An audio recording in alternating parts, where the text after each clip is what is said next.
Olá família, abrindo a mente, sejam bem-vindos a mais um vídeo do nosso canal. E hoje nós queremos dar uma passeada pelo hino nacional brasileiro. Você que ainda não é inscrito no canal, inscreva-se, ative o sininho das notificações. Se gostar do conteúdo, dê um like, compartilhe com seus amigos. Se quiser trocar uma ideia, envie um zap. O meu zap está na descrição desse vídeo. E tenho também o meu Pix, se quiser colaborar com essa obra. Eu gostaria de trabalhar em tempo integral, fazendo aquilo que eu gosto. Eu cursei seminário, fui líder de igreja quase 10 anos. Mais de 10 anos fui pregador itinerante. E queria compartilhar as minhas experiências, os motivos pelos quais eu não quis mais fazer parte do sistema religioso.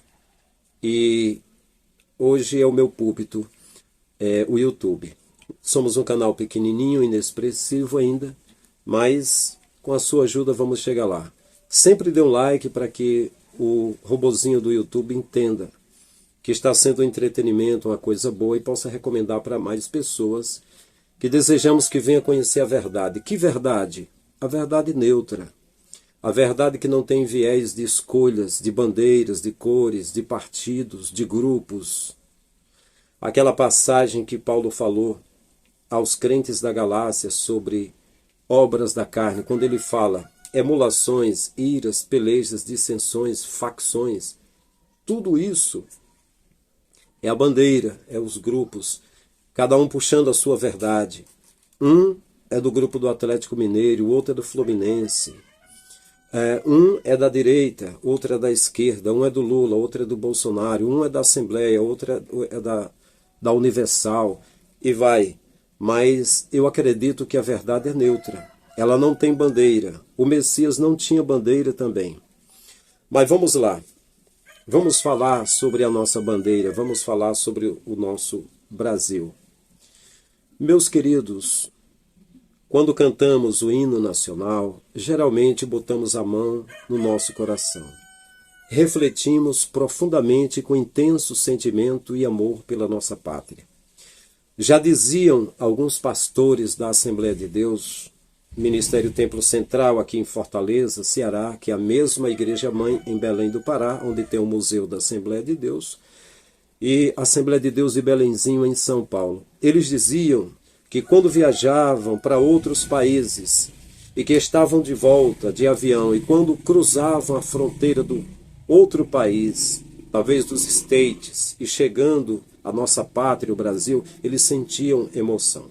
Então eu digo que respeite a nossa bandeira, honre a nossa pátria, amemos a nossa pátria.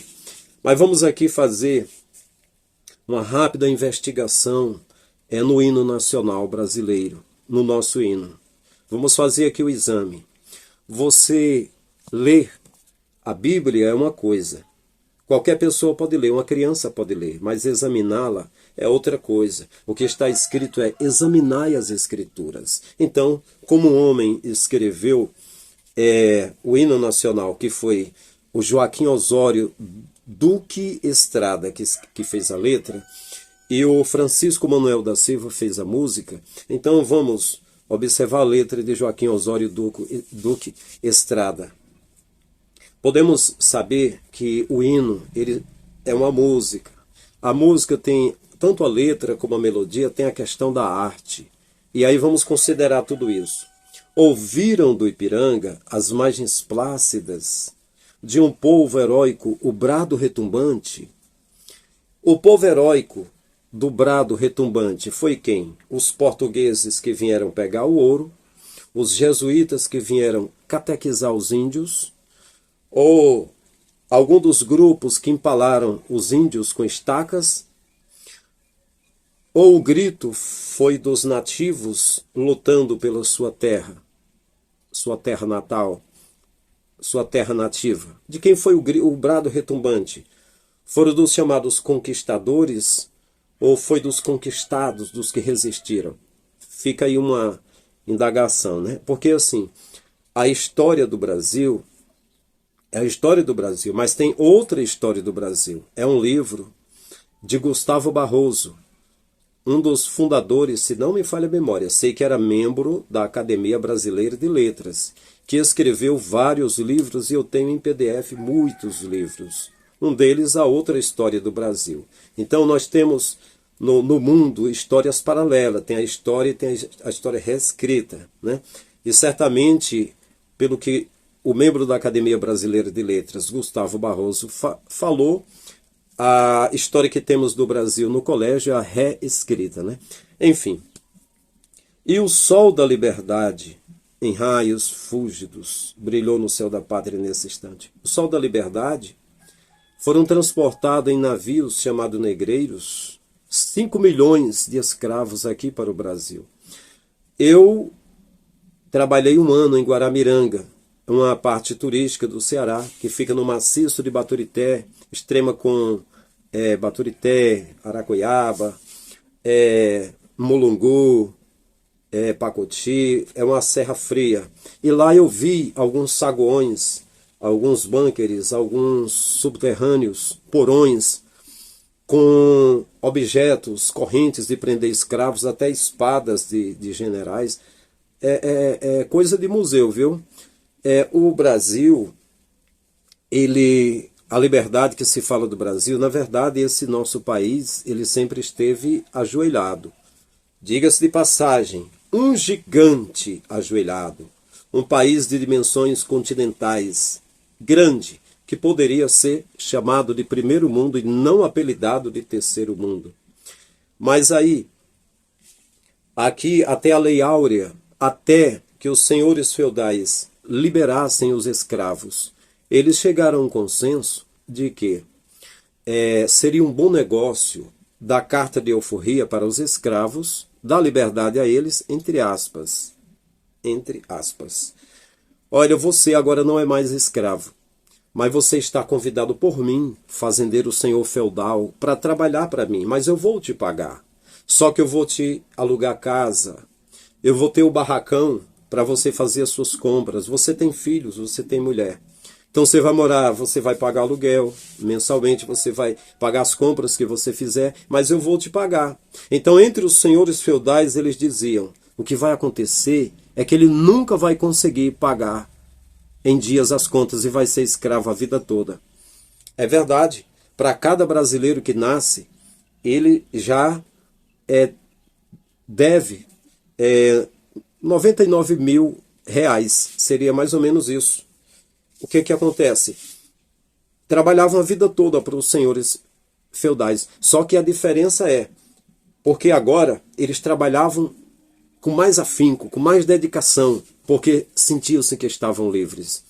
Eu lembro que um amigo meu chamado Silvio Santos, de Santa Cecília, São Paulo, ele falou para mim, trabalhei na Petrobras 36 anos e, na verdade, perdi minha vida.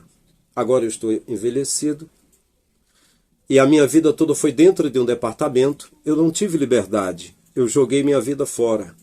Eu fui um escravo. Em outras palavras, foi isso que ele estava falando. O meu grande amigo Silvio, esposo da minha grande amiga Lina, pai da minha grande amiga Késia e pai do meu grande amigo Kleber, que mora em Santa Cecília, São Paulo. Amigos que nos receberam quando fomos para São Paulo e morei em uma de suas dependências em Carapicuíba durante uns 2 anos e meio, mais ou menos. Então o que acontece é o seguinte, as pessoas que alugam os braços e as pernas para trabalhar nas empresas, vestem as roupas da empresa e dizem que se sentem felizes porque representam alguma coisa, são escravos remunerados. Essa é a realidade, só que até isso está escasso com a automação. Agora com os algoritmos, com os robôs, a maioria estão sendo dispensados, caixas de supermercado não serão necessários, caminhoneiros não serão necessários, os caminhões não vão precisar de motoristas. Até cirurgias de implantes de chips e alguma coisa de cerebral já tem sido feito por robôs. Já tem sido testadas, por exemplo, 100 casos que um juiz com 7 pessoas do júri em um plenário de julgamento precisa resolver levando horas. 100 casos são resolvidos por algoritmos, por startups, a partir de 10 a 15 minutos. são tudo resolvido. Então, já tem carros automáticos andando aí sem precisar de motorista, e muitas funções hoje de banqueiros e de pessoas que trabalham, montadoras de automóveis, por exemplo. Já há muito tempo os seres humanos foram substituídos por robôs. Então, até isso, até mesmo para ser escravo remunerado, está muito escasso agora. E estão formando novas sociedades, sociedade 4.0. Iriam acabar com a pobreza até 2030, erradicar a pobreza. Mas como erradicar a pobreza se não estão os ricos distribuindo dinheiro para os mais pobres? Mas, na verdade, o que se vê falar é que, começando por mendigos e outras pessoas, estão sendo eliminados, apauladas, ateçadadas com facão, e tantas coisas têm acontecido. E por que não dizer, têm sido criados muitas coisas químicas jogadas no ar, infectado muita gente e matado muita gente. Enfim, mas eu estou falando aqui o sol da liberdade. Quando é que o Brasil vai deixar de ser colônia, por exemplo, dos Estados Unidos? Os Estados Unidos recentemente deu tanques de guerra de presente para o Brasil, sabendo que o Brasil seria um tipo de aliado. Mas agora o Brasil faz parte do BRICS, e junto com o Brasil fazendo parte do BRICS, a Rússia e outros países. Se a guerra viesse para o lado do Brasil, a Rússia ia querer o Brasil do lado deles. Os Estados Unidos, que está se opondo à Rússia e dando armas para Taiwan, e dando armas, vendendo armas das suas empresas, enchendo cofres dos banqueiros que dominam os Estados Unidos, armas para a Ucrânia, e armas para Israel para bombardear o Hamas. E aí os Estados Unidos iria querer o Brasil também do lado deles. Bem dizia o doutor Enéas, que o Brasil tinha de ser livre, tinha de dizer para aqueles que mantêm o Brasil de joelhos: não vamos mais pagar dívida externa. Mas os banqueiros, eles dominam os países através dos seus bancos, e dominam os Estados Unidos e já mais de 50% dos países do mundo, e dominam o Brasil. O Banco Central não é do Brasil, é de banqueiros, e o presidente pode pegar dinheiro ali, sim, mas não pode mandar no Banco Central, porque ele não é dono. As jazidas de ouro que já foram extraídas 40 toneladas em Minas Gerais são franceses que são os donos, não são brasileiros. O Brasil tem sido fatiado.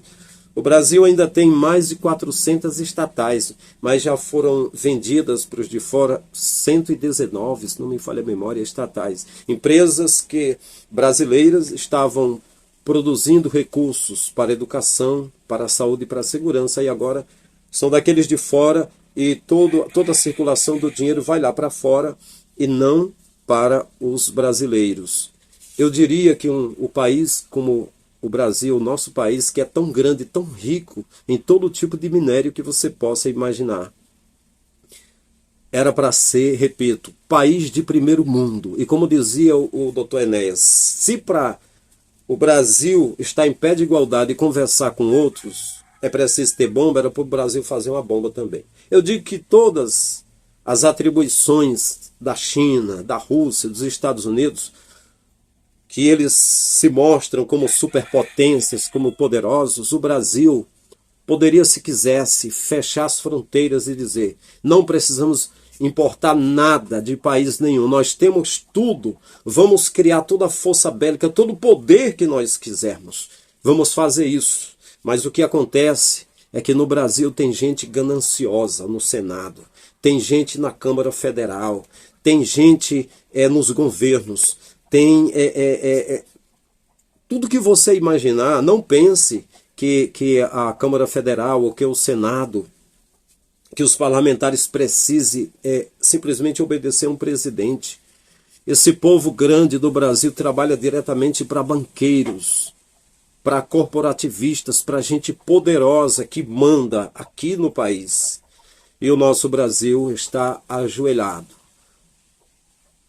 Poderia o Brasil trabalhar com seu dinheiro, trabalhar com as suas riquezas minerais que ele tem, trabalhar com tudo que nós temos. Nós temos de tudo, não precisamos ser subalternos, ser ajoelhados, ser colônia. de país nenhum. Mas a verdade é que o próprio Brasil é como um escravo, simplesmente obedecendo a gente poderosa que tem mandado nele, né? Então vamos lá, vamos abreviar. Brilhou no céu da pátria nesse instante, se o penhor dessa igualdade. Mas que igualdade é que existe no Brasil? Eu não vou muito longe. Eu vou dizer o seguinte: existem aqui no Brasil deuses, pessoas que se tornam deuses. Vou dar um exemplo aqui. Os heróis que os Estados Unidos têm, os Estados Unidos criam heróis fictícios. Cria Superman, Mulher Maravilha, Batman, Aquaman, Deadpool, Homem-Aranha e vai por aí afora. Aqui no Brasil não criamos esses heróis assim. Mas temos um herói, por exemplo, o Neymar. O Neymar é um imperador. Por exemplo, o Neymar, acho que ele chega, segundo algumas estatísticas, a ganhar 2 milhões por dia. Já chegou a fazer contratos de 100 milhões de euros. E está cotado, não sei se já aconteceu, se vai acontecer, talvez pelos países árabes, a se tornar o terceiro maior assalariado do mundo todo. E aí? E os outros que ganham 1.400 trabalhando, ralando muito? Então o que acontece? Se torna um homem como Neymar, por exemplo, que é brasileiro, um imperador. Se torna um deus. As pessoas vão querer comprar a camisa, isso é empresa, isso é grana, dinheiro, da seleção brasileira, muitas vezes, da cor da camisa que for a camisa do Neymar. Vão fazer parte de clubes, estarão dispostos a pagar a entrada no estádio de R$1.000, de 600, de tanto que for. As pessoas estão dispostas a gastar, a assinar pacotes de TV, a estar pagando internet, a lutadores, seja o que for. É grana que rola. E aí, não há igualdade aí. Você imagina só, vamos colocar aqui, o Neymar, num período, né? Um período estava ganhando, digamos, 46 milhões por mês. Né? Então, a cada 60 dias, quase 100 milhões. E aí você vai olhar para o salário de outros brasileiros, né? Não, mas é a FIFA, sim, a FIFA é poderosa. Mas é porque a nossa seleção brasileira... Enfim, o que eu digo é o seguinte, é que... Vou voltar aqui para o meu lado. Recentemente o esposo da minha tia Maria de Fátima perguntou o que eu achava do Valdomiro Santiago. Eu falei que da vida pessoal dele eu não conheço. Porque as pessoas que ficam assistindo, vendo ele na TV falando e chorando e operando milagres, entre aspas, pensam que conhece. Mas ninguém conhece as pessoas pela mídia, conhece pela sua vida pessoal. Não é? Mas aí eu só falei que a Igreja Mundial é tão grande que se o líder persuadisse as pessoas a cuidar uns dos outros e ajudar, haveria possibilidade de cuidar de 30% dos brasileiros. Porque rola muito dinheiro, mas o que fazia? Fazer investimentos, como eu falei aqui em um outro vídeo, que o Marcelo Rezende, isso já é coisa antiga. Marcelo Rezende fez uma reportagem andando de helicóptero e procurando no cartório que as fazendas do Valdomiro dava 600 campos do Maracanã com gados, fazendas e gados. Mas não é só ele também, Lula também tem fazenda e outros têm riquezas. O que eu digo é que não há igualdade. Enquanto existem riquíssimos homens como Silas Malafaia, como Edir Macedo, como Valdomiro Santiago, embora que alguns deles mostrem na TV outra coisa, é um homem de Deus, é um sofredor. Meu amigo, no dia que esses homens começarem a dizer, faça o que Jesus falou, ele disse, tive fome, tive sede, estive nu, preso, doente, estrangeiro, e você me recebeu no dia que o Filho do Homem se assentar no trono da sua glória e reunir as nações. Diante dele, separar uns dos outros, como o pastor separa os bodes das ovelhas e põe uns à direita e outros à esquerda. E aos que são benditos, que vão possuir o reino eterno porque fizeram essas coisas. E na hora que esses líderes, R.R. Soares, ou o pastor da Bola de Neve, ou aquele Duque, Agenor Duque, ou Silas Malafaia, ou qualquer deles, Edir Macedo, disser, cuide uns dos outros, ajude o pobre, ajude o carente, receba o estrangeiro, visite os presos, cuide uns dos outros. Na hora que eles falarem isso, então eu vou aplaudir, eu vou ficar contente. E aí as pessoas vão chegar na presença de Jesus e Jesus vai dizer: venha possuir o reino eterno, porque eu tive em todas essas condições e você fez. Mas enquanto as pessoas que seguem Edir Macedo, que seguem o Silas Malafaia, que seguem R.R. Soares, que seguem a Genoduque, que seguem a todos esses líderes riquíssimos que levam as multidões, ensinam a dar dízimo e dar oferta. Enquanto essas pessoas cooperarem só com eles, quando chegarem na presença do Salvador, o Salvador vai dizer: apartai-vos de mim, não vos conheço, vós que praticais a iniquidade. Eu não conheço vocês. Senhor, mas eu estava na tua casa, eu clamava teu nome, em teu nome eu fazia maravilhas. Ele vai dizer: mas vocês cometiam a iniquidade. Ou seja, colocaram homens no lugar do Criador. Enquanto Jesus disse: dê pão a quem tem fome, água a quem tem sede, roupa para quem está nu, ajude o doente, visite o preso, seja hospitaleiro. Ninguém faz nada disso. Como é que você vai fazer isso e vai poder trabalhar, cuidar da vida e dar dízimo e oferta e ajuda para a construção e comprar no bazar do pastor? Não dá. Isso aí é constatado porque eu sou religiosamente pastor, eu sei disso, não dá para fazer. Então não há igualdade. Enquanto tem uma multidão de crentes passando fome, sem roupa, passando necessidade, tem lideranças que são deuses, são simplesmente riquíssimos. Não há igualdade. Eu vou dizer que não há igualdade no meio evangélico, não há igualdade, né? Pois bem, conseguimos conquistar com braço forte, em teu seio, ó liberdade, desafia o nosso peito à própria morte. Ó pátria amada, idolatrada, salve, salve. Brasil, um sonho intenso, um raio vívido, de amor e de esperança, a terra desce. Sem teu formoso céu. Vamos abreviar por aqui. Sem teu formoso céu, risonho e límpido, não. A poluição que há, por exemplo, em São Paulo, Rio de Janeiro e outros lugares, não deixa o céu límpido. Ah, mas na época que o Joaquim Osório Duque Estrada escreveu, o céu era mais límpido. As empresas poluem muito. E os senhores do mundo botam a culpa na população, que são eles que estão poluindo. Mas não é verdade, não é dessa forma.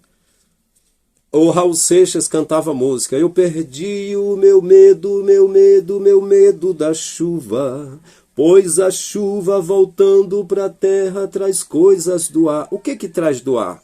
Rastros químicos. Diminuiu mais um pouco, porque teve pandemia, teve outras coisas aí. Mas o aviãozinho branquinho, que se confundia com outro rastro, que era de condensação rápida de ar quente, e aquele que era mais duradouro, que era rastro químico, elevando até 100 ou trazendo 100 substâncias tóxicas, como o monóxido de alumínio, por exemplo, deixando pessoas retardadas da cabeça. Aqueles aviões, que foi até falado por um especialista, ex-agente do FBI, e o David Icke, por exemplo, os aviões eles ficavam aqui, pelo menos no Nordeste, aqui no Ceará, cruzando o espaço e soltando rastro químico. O céu não era risonho nem límpido. E a propaganda é tão grande que nos filmes que você vê, sempre que mostra o céu, eles mostram rastro químico para acharmos que isso é normal. Não é normal. É para tentar reduzir o número de seres, de pessoas que estão poluindo essa terra. É muita doença os rastros químicos. Então, céu risonho e límpido, né? A imagem do cruzeiro resplandece. Então, vou concluir aqui. Gigante pela própria natureza, és belo, és forte, impávido colosso, e o teu futuro espelha essa grandeza. Eu quero dizer que eu concordo que é gigante pela própria natureza. É o maior país da América Latina, o nosso Brasil. Só que ele é grande, mas ele está ajoelhado, né? O teu futuro espelha essa grandeza. Pela lógica, não haveria futuro, não.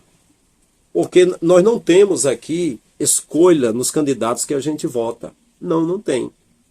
Ah, Bolsonaro é bom, Lula é bom. Não, isso são personagens criados pela mídia, por alguém que tem interesse. Mas como assim, irmão? Não, Bolsonaro era capitão da polícia. Eu não estou falando disso. Eu estou dizendo que quem banca as campanhas desses homens escolhe a dedo aquele que eles querem. São banqueiros internacionais. E quando eles viajam para diplomacia, atendendo ao chamado daqueles que bancaram a campanha deles, que botaram marqueteiros, youtubers sobre eles. Então o que eu digo é o seguinte, foi falado, eu não vou entrar nesse assunto aqui, sobre a PEC das praias, sobre o projeto de emenda na Constituição, de que as praias é de domínio público da população e que agora a lei tramitando para que os chamados territórios de marinhas a 30 metros da orla marítima, as pessoas paguem uma quantia e tem o controle, né, nessas praias, e tem alguém que tem meio quilômetro disso aí e tal. Enfim, o que eu digo que o que tem acontecido é muita privatização e que isso é apenas um começo. Na verdade, os banqueiros internacionais, eles têm interesse em todas as águas brasileiras. Eu não falo agora do mar, da praia, das reservas de água, porque eles têm o leite que eles fazem usando água, eles têm a Coca-Cola, enfim. A verdade é que todos de fora querem dominar o nosso país. O nosso país é gigante, mas ele está ajoelhado. Que o Pai tenha piedade. E não adianta a oração evangélica. Tem até uma música que eu gosto de cantar, né, do grupo Novo Som, que diz: vamos libertar o Brasil através do amor. É difícil, porque já faz o quê? Já faz mais de 30 anos que eu preguei o amor e pedi que cuidassem uns dos outros e dividissem a oferta uns com os outros. Eu mesmo fiquei muito sem oferta por causa disso. E não houve mudança, porque as lideranças não vão abrir mão do conforto para repartir com os mais pobres.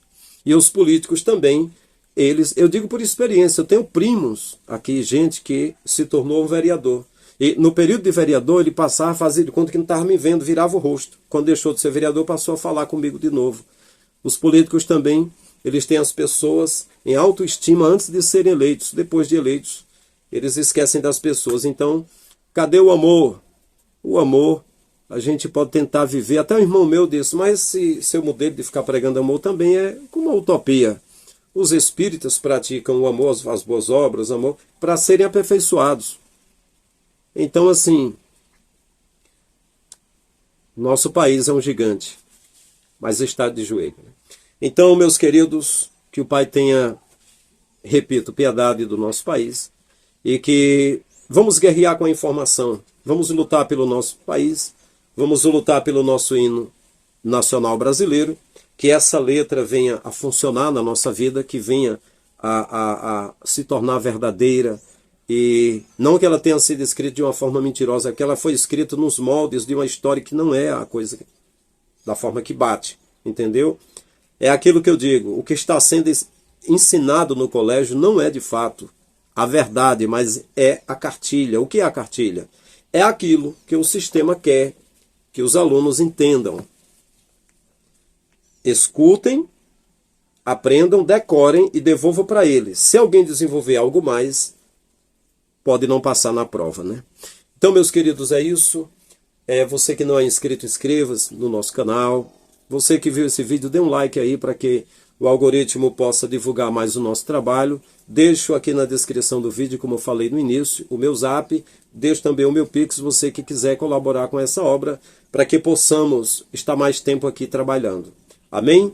Então é isso, até o próximo vídeo. Um abraço em todos.